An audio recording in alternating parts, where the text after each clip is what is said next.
What's up guys, Rob from the Razor's Edge here, and today I am messing around on these two beautiful Lidrisantes LDs, and I've just never seen a coticle that looks anything like these, and I've been playing around with them a little bit. I've been wanting to show you guys these, but I've been a little on the busy side. But this razor, I basically straightened it out yesterday and ran it through a synthetic progression up to 6K, and then brought it to these coticles. And then after this, I am going to do a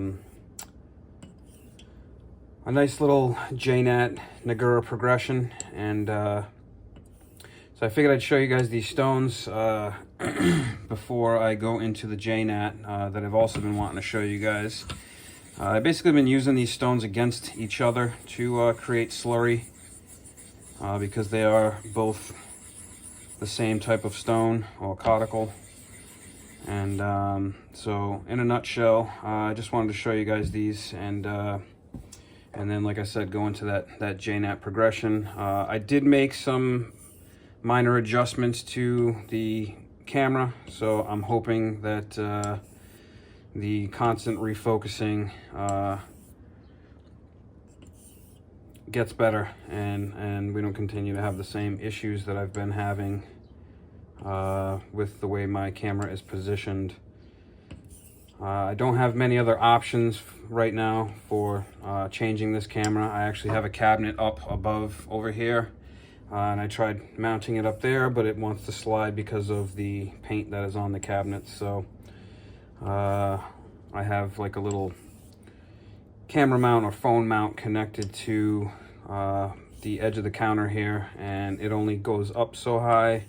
I wish it was a little bit longer so I could move it completely out of the way of my hand going by the camera, but as of right now, I don't have that option, like I said. So just dealing with the focus issues as I can, and making little adjustments here. So in a nutshell, like I said, with this razor, I already went through a synthetic progression, got it pretty sharp.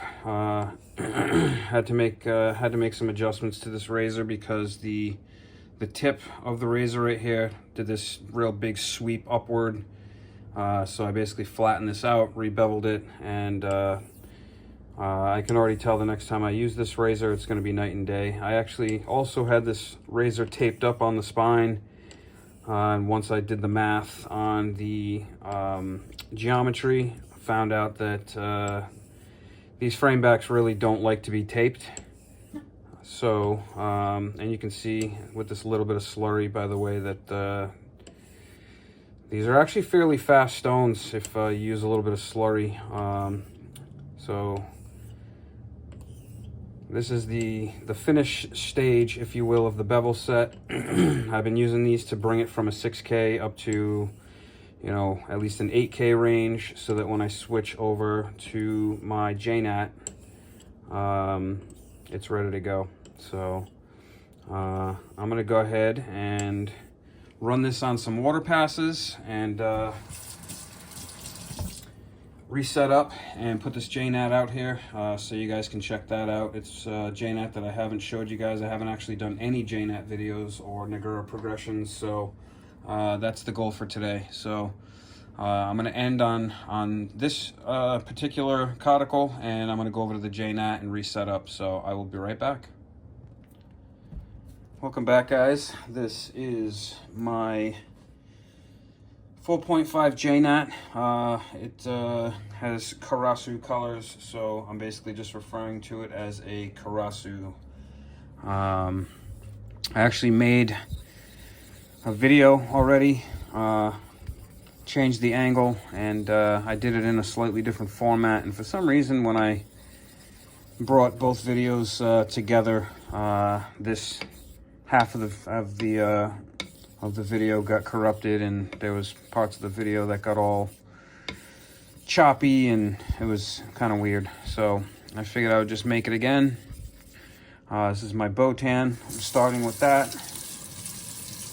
And I'm just gonna run through a fairly quick progression here.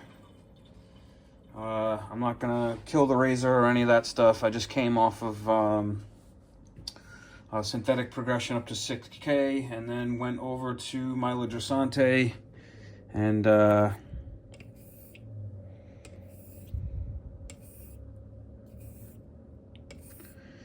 ran that for a little while, as I already showed you guys, and ran some water passes.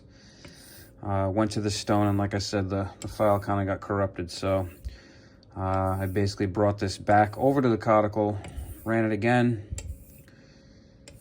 and got everything basically more or less where I wanted it, and started setting up for this Jnat.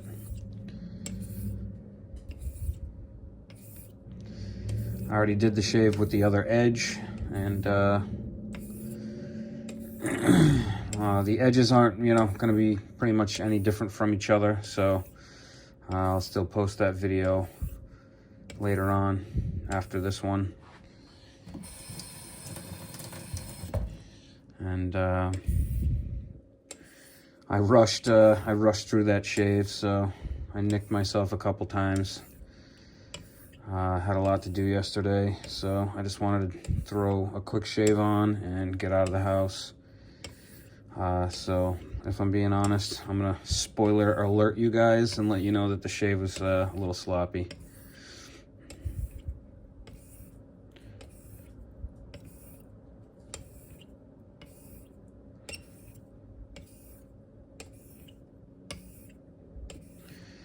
So I'm not going to go too crazy here. I'm going to try to make this shorter than the first one I did. And more or less give you guys a demonstration of this stone. I'm pretty much already slicing into a packing peanut fairly easily off of the coticule. And I just want to basically put a Nagura progression edge on this straight razor, on this frame back.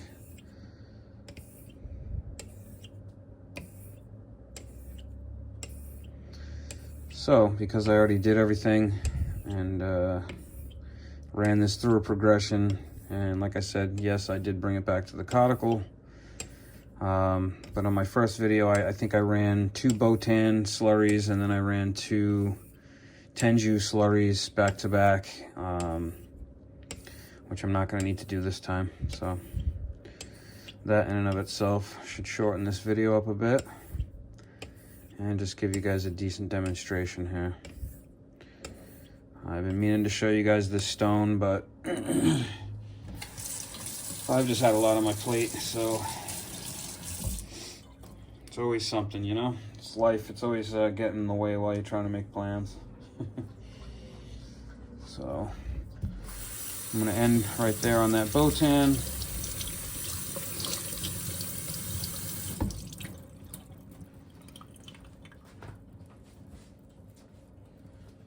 Dry my hands real quick. I was watching a video of Keith Johnson, and basically he was taking his, in the video, he was taking his Nagura stones and kind of rolling them on a diamond plate, and it's something I've been meaning to do. I just haven't gotten around to it yet, so I'm very, very gently working the edges of these stones and kind of heading in that direction. He basically explained in that particular video that you don't want basically chunks coming off the edge of your stone. You don't want it sticking. So I would have to agree. So at some point I'll round these stones off on the diamond plate. But for now, they're fine as is.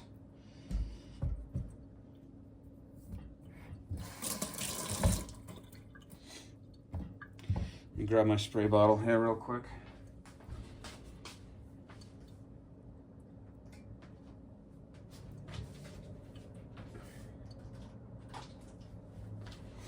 So yeah, I'm hoping because I'm doing this in the same format as the first portion of this video, I'm hoping that it doesn't get corrupted this time, because it was a bit disheartening to to put a video together for you guys and go to throw it through the editor, and it was like 4 or 5 times it just decided it was gonna get funny on me. Sorry, I'm feeling something on the stone here. Yeah, I got some weirdness going on. Give me 1 second here.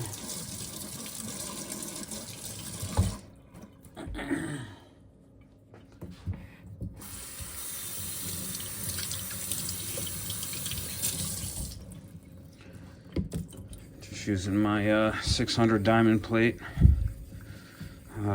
Last time, well, I basically prepped this stone before I started this video, and I think that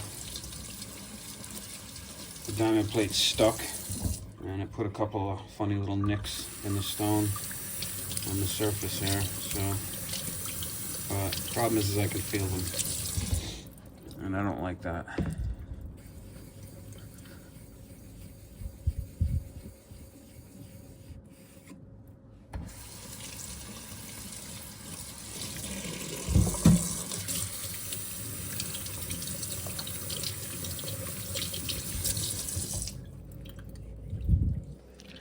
Yeah, I'm a bit of a stickler when it comes to the surface of the stone. If I see anything that's bothering me, or feel anything I should say that's bothering me, I'll stop pretty much immediately and straighten out whatever it is and start over.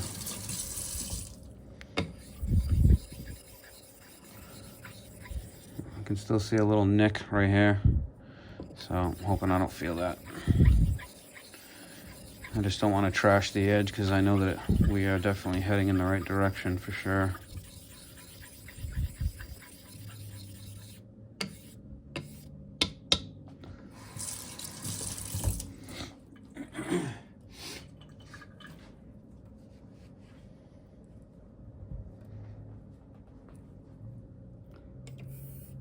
Yeah, that's better.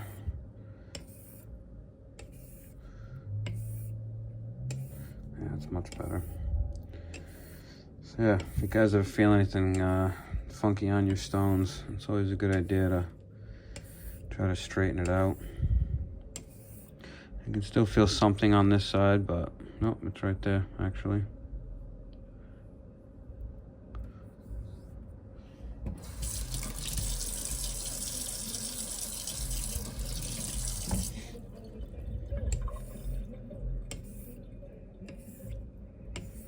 Alright, I just won't go down that far. I'll lap that off later. Again, it looks like a little tiny chip on the edge here. Not on the edge of the stone, but like right next to the edge. So I'll straighten that out later.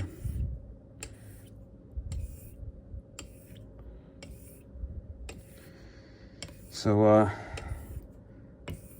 in a nutshell, the other video that I'm redoing right now, I had mentioned that what I've noticed is that the Nagura slurry does not last very long. You'll feel like there's an abrasive underneath the blade, and then all of a sudden it kind of, like me and Eric had a conversation about it, and he basically referred to it as the slurry kind of drops you on your face, meaning you'll be using it, you'll feel like there's an abrasive under there, and then all of a sudden it just feels like you're pushing water around. And I feel like that really doesn't take much more than 5 or 10 minutes, depending on the stone.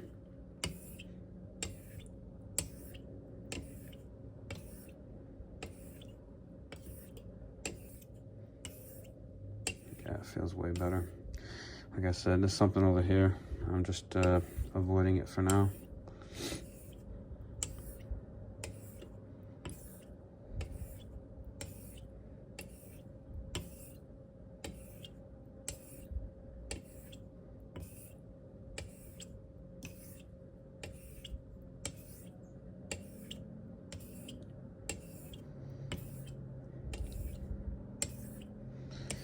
So I had planned on doing this video a few weeks back when I got the stone and started playing around with the Nagura stones, and did a couple razors, had some success, figured I'd make a video, and then ended up talking to Matt and getting a bunch of stones from him. So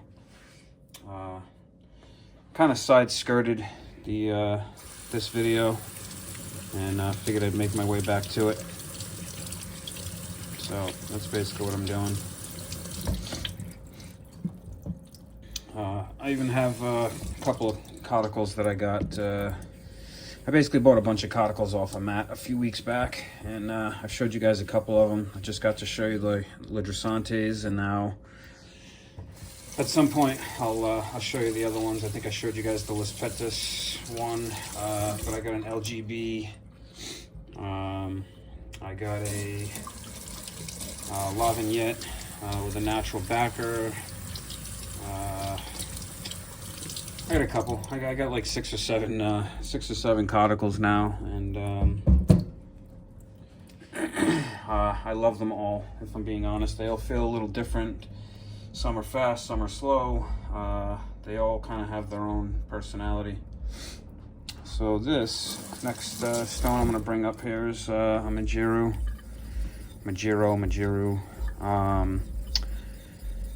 Sean Staplefeld gave me a small coticle when I first started getting into naturals, and I haven't really gotten to use it a lot because, one, it wasn't sealed, and two, I had no Nagura stones, and I ended up buying a full-size 5.5 hardness Jnat from him, and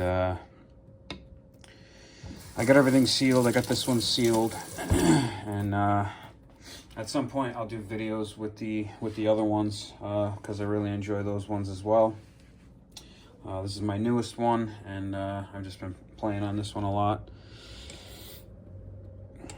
You guys will notice that I moved the camera, and I'm basically just having to work around it right now. It was the easiest way to fix the focusing issue that I was having, so that you guys would stop getting nauseous during my honing videos. So, but it's not that big of a deal. I'm just reaching around the mount just a little, trying to avoid bumping the camera so that you guys stay nice and steady.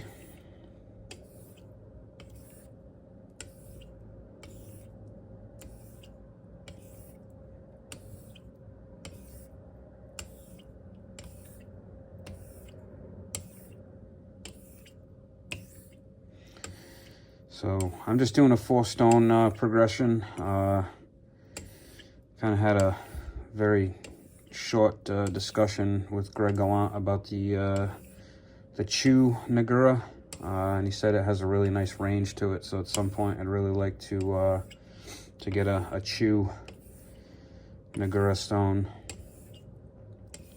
There's so many different ones. I think there's almost a dozen or so. I'm somewhat new to Jnats, but I'm really enjoying the process. It's kind of like, it's unlike any other process, I feel like each stone has its own process that you have to kind of follow, and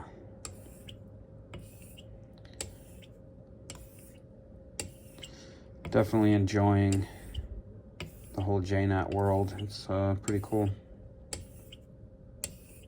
There's a ton of information to know, like a ton. I've been reading as much as I can, watching as many videos as I can. And I think I have more or less the very rough basics. And until I learn more Japanese, I'm just gonna have to play it by ear and feel everything out as I go.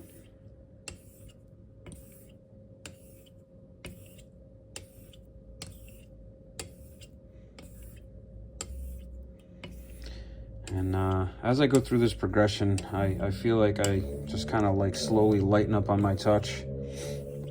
to the point where when I get to this Majiro, it's very, very light pressure. And then when I go to the Coma or the Tomo, which for anyone that doesn't know, the Tomo is basically a piece of a base stone.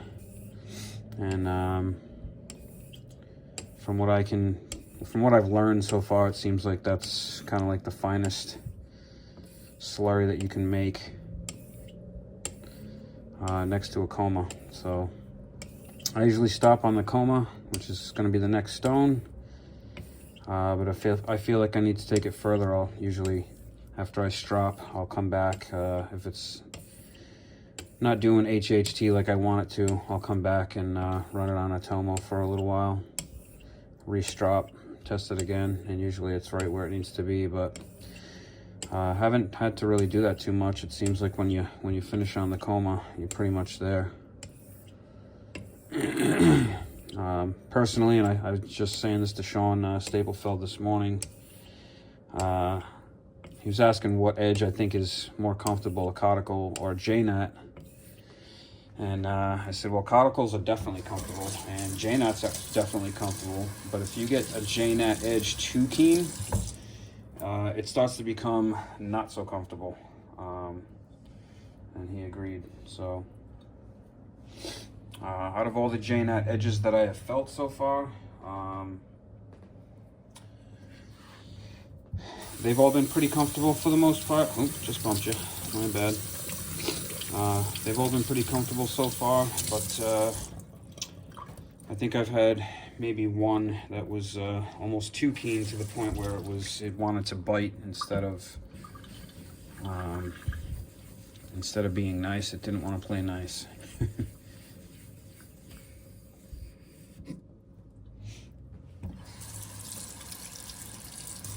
And normally I wouldn't lap in between like this, but because that little nick is there, I figure why not. Refresh, give it a quick little refresh in between.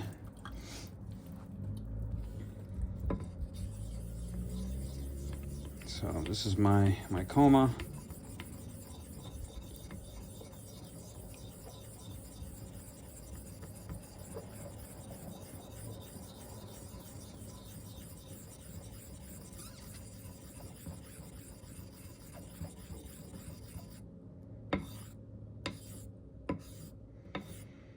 That's a good flurry.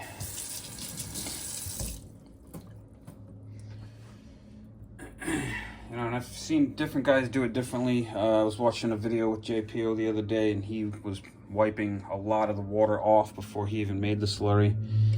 So he obviously doesn't like a super wet slurry, which I can see that. I'm just doing what I've kind of been doing from day one, and as I learn and experience these stones, you know, I'll make adjustments as I go. If I feel like I have to use less water, I'll use less. If I feel like I need to add some, I'll add some. I do enjoy the fact that Jnats are not very porous, so the surface stays fairly wet in comparison to a lot of different stones that I've used. So usually when I get to this point, I lighten that touch up a little bit. Sorry about the cops that just love to play with their sirens as they go by. I think they're all like little children at the police station down the street. They like to play. Anyways, when I get to the Coma, I usually I lighten my touch quite a bit, because we're basically in finished passes here, and I'm definitely not looking to take the edge backwards. So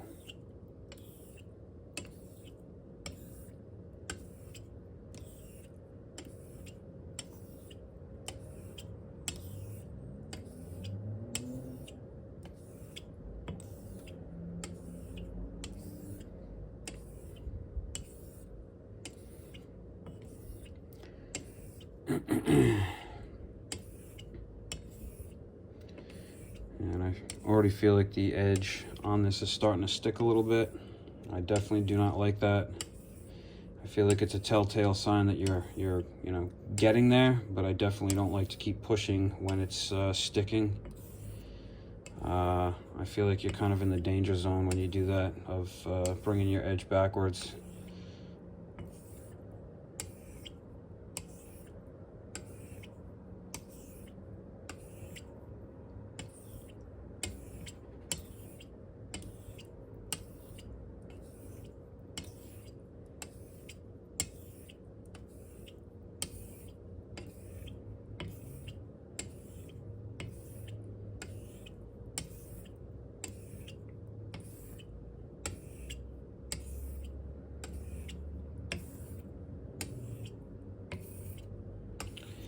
Alright, I'm going to grab a fresh packing peanut and just see where we're at here, because this thing should be falling right into it at this point.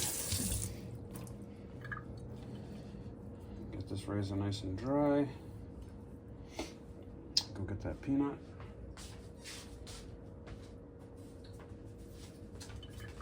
And let's see where we're at here.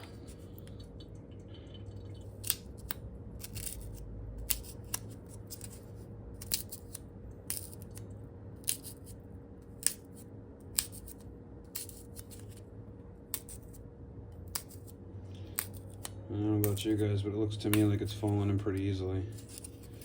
When it gets to that point, I like to put the packing peanut sideways and just give it a little bit of pressure and just see if it goes straight in. I'm not trying to slice. Let's do a little arm hair test here. Oh yeah. Taking it right off, and it actually feels pretty comfortable. So if you want to see the hair, you can see this hair all over that thing. So